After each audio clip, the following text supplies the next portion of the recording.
Here are 10 movies I vaguely remember watching years ago, but when I think about them, it feels like a fever dream.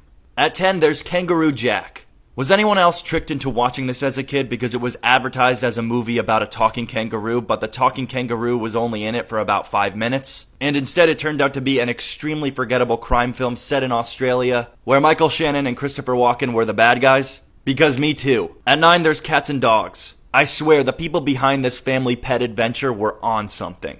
I can't tell you what happens in this because I have no idea, but I know with complete certainty that it was weird. And not just talking animals weird, I mean something is very, very wrong weird.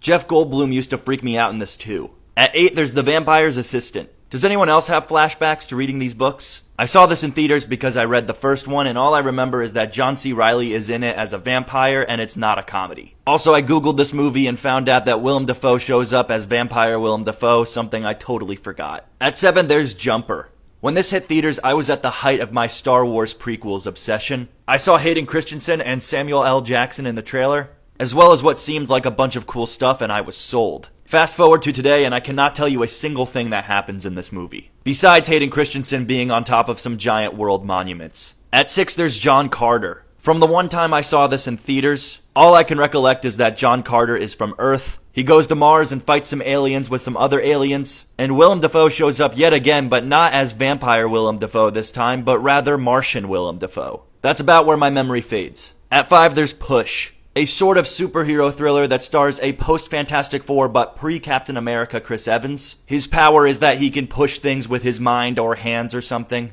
Dakota Fanning is there and she teams up with Chris Evans. I don't know, it's all a half-baked blur. At 4, there's City of Ember. What even was this? That's the question of the day. Looking back, I know Saoirse Ronan was in it and that her character lived in an underground society. I'm convinced that this movie was implanted into my mind as some sort of secret experiment. At 3, there's Mouse Hunt. I remember having a VHS tape of this and my folks putting it on numerous times for me growing up. My recollection of it is extremely limited, but I know there's a cute mouse in it causing havoc to the point of great comedy. Clearly cinema at its finest. At 2, there's The Spiderwick Chronicles. I can't recall much about this fantasy film other than it's a Nickelodeon movie, and Seth Rogen plays this guy. And at number 1, there's 9. I remember seeing the trailer for this dark, post-apocalyptic animated film in theaters and thinking it looked absolutely awesome. Then I saw it and it was nothing like I thought it would be. As a middle schooler at the time, I'm sure it went completely over my head. I forgot about it until now, but this is the one movie on the list that I'm actually interested in watching again. Let me know if you want more of these in a follow-up.